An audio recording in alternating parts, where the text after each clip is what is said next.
Hello friends, welcome to Thean Suvai kitchen. இன்னைக்கு நம்ம கிச்சன்ல ரொம்ப ஒரு ஸ்பெஷலான நாள் என்னன்னு பாத்தீங்கன்னா நம்ம சேனல்ல இது வந்து 100வது ரெசிபி. சோ இந்த 100வது ரெசிபியா ஒரு சூப்பரான Black Forest கேக் தான் எப்படி செய்யறதுன்னு பார்க்க போறோம். மெயினா க்ரீம் பயன்படுத்தாம நம்ம வீட்ல இருக்கிற பொருட்களை வச்சு சூப்பரா இந்த Black Forest கேக் செய்யலாம். இது பர்த்டே கேக்காவும் நீங்க வந்து தாராளமா செஞ்சு சட்டுன்னு கொடுத்துடலாம். சோ வாங்க இப்போ எப்படி செய்யறதுன்னு பார்ப்போம். இப்போ இந்த மாதிரி ஒரு பவுல் வச்சுக்கோங்க. இதுல மைதா 250 கிராம் சேர்த்துக்கிறேன். அளவு எல்லாம் கரெக்டா சேர்த்துக்கோங்க. ஸோ கேக் வந்து சூப்பர் அண்ட் சாஃப்டா வரும். Cocoa powder 75 gram, baking powder 2 teaspoon, baking soda 1 teaspoon, உப்பு 1/2 டீஸ்பூன். அடுத்து பவுடர் சுகர் வந்து ஒரு 250 கிராம் சுகர் எடுத்து நல்லா பவுடர் பண்ணி சேர்த்துக்கோங்க. இப்போ சேர்த்த ட்ரை இன்க்ரீடியன்ஸ் எல்லாத்தையுமே நல்லா சலிச்சிட்டு சேர்த்துக்கோங்க. ஸோ அப்போதான் நம்மளுக்கு வந்து கேக் வந்து நல்லா ஸ்மூத்தாக இருக்கும். இப்போ இது நல்லா ஒரு விஸ்கை வச்சு மிக்ஸ் பண்ணிக்கலாம். ட்ரை இன்க்ரீடியன்ஸ் ரெடி ஆயிடுச்சு. இப்போ நம்ம வந்து இது கூட பால் சேர்த்துக்கலாம். பால் பார்த்தீங்கன்னா நல்லா காய்ச்சின பால் 240 ml சேர்த்துக்கிறேன். அது கூடவே 3 முட்டை சேர்த்துக்கலாம்.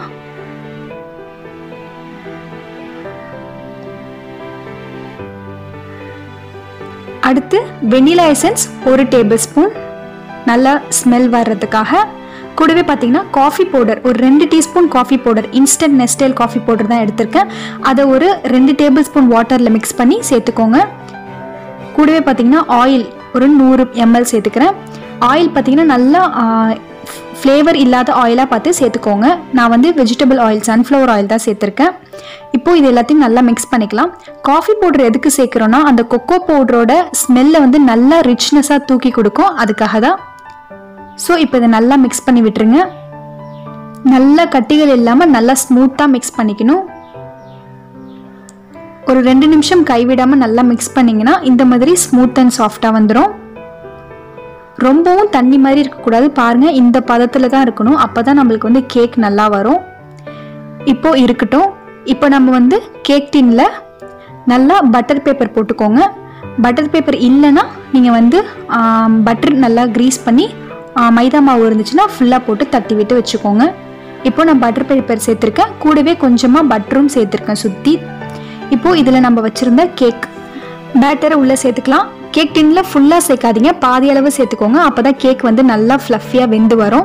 இப்போ இன்றைக்கி பார்த்தீங்கன்னா ப்ரெஷர் குக்கரில் தான் செய்ய போகிறேன். ஸோ அதில் ஒரு ஸ்டாண்ட் வச்சு கல் உப்பு சேர்த்து நல்லா 2 நிமிஷம் ப்ரீ ஹீட் பண்ணி வச்சுக்கோங்க. ப்ரீ ஹீட் பண்ணிவிட்டு இதில் உள்ளே சேர்த்துடலாம். நம்ம கேக் டின்னை சைட்லாம் படாமல் ஒட்டாமல் இருக்கிற அளவுக்கு வச்சுக்கோங்க.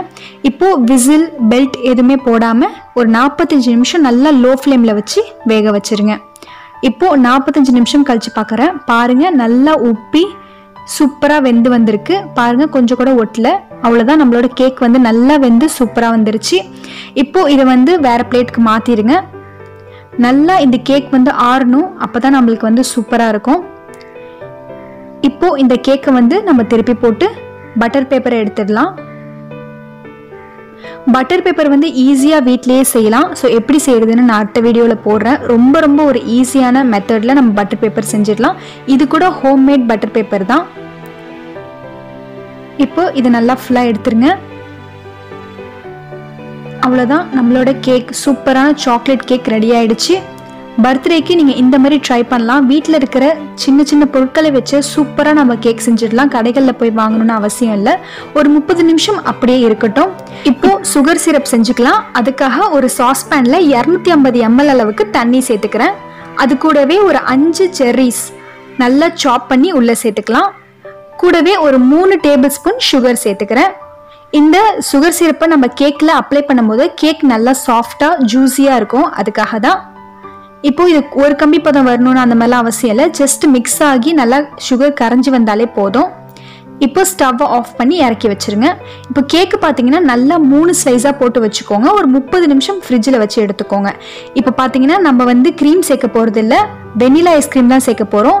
ஸோ வெனிலா ஐஸ்கிரீமை ஃபுல்லாக அப்ளை பண்ணிக்கோங்க. நீங்கள் பயப்பட வேணாம், க்ரீம் கிடச்சிச்சின்னா க்ரீம் சேர்த்துக்கலாம். இல்லை அதே மாதிரி டேஸ்ட்டாக தான் இருக்கும் நீங்கள் வெனிலா ஐஸ்கிரீம் செய்யும் போது. அதிகமாக வந்து நம்ம ஊர் சைட்லாம் க்ரீம் கிடைக்காது, அதாவது விப்பிங் க்ரீம் கிடைக்காது. ஸோ இந்த மாதிரி நீங்கள் ட்ரை பண்ணி பாருங்கள்.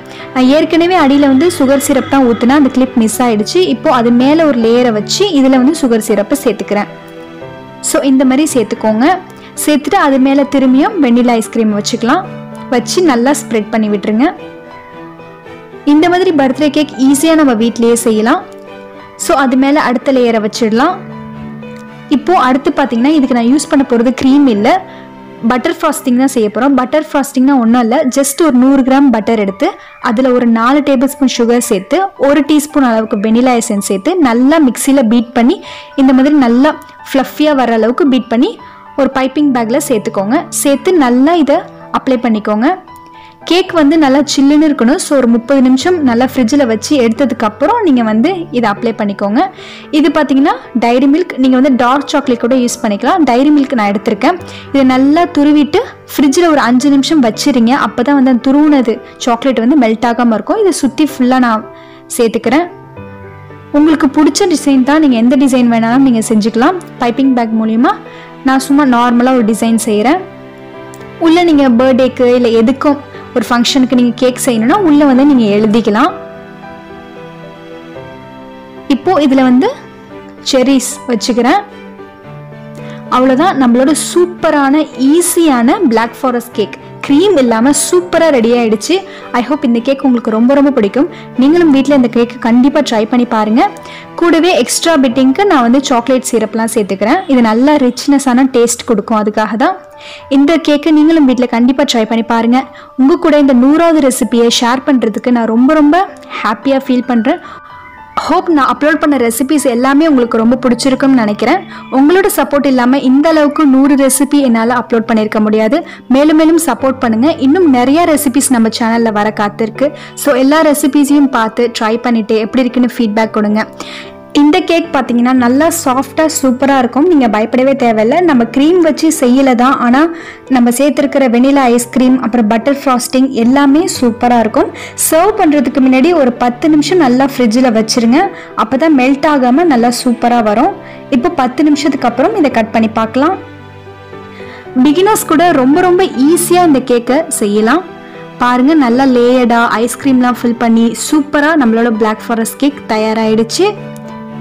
ஹோப் இந்த கேக் வந்து எல்லாருக்கும் ரொம்ப ரொம்ப பிடிக்கும். பெரியவங்க முதல் குழந்தைகள் வரை ஆசையாக விரும்பி சாப்பிடுவாங்க.